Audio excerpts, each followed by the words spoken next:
মালিয়া, আম্মু দেখো একটা বাচ্চা ভেসে যাচ্ছে পানিতে, ওই যে। আল্লাহ, একটা মানুষ দৌড়াইতেছে বাচ্চাটাকে তোলার জন্য।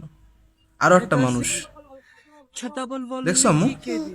मैं यहाँ पे अकेला था। বন্যায় পানির जब কাছে मैंने যেতে देखा হয়, तो मैंने इन सबको बुलाया। তুমি যাবা পানির কাছে?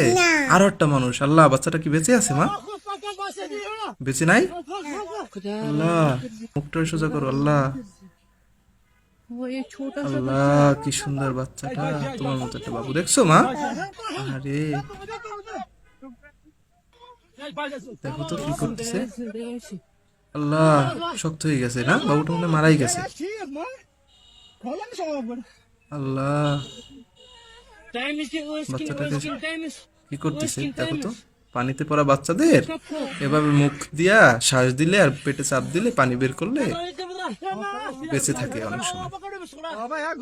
দেখছো? আল্লাহ, হ্যাঁ, আলহামদুলিল্লাহ। মালিহা, বাচ্চাটা তো বেঁচে গেছে মা। ठीक है ठीक দেখছো? हाँ उसे कर বলো, হাঁটতে পারে না তো, কোলে করে নিয়ে যাচ্ছে। बस आ गया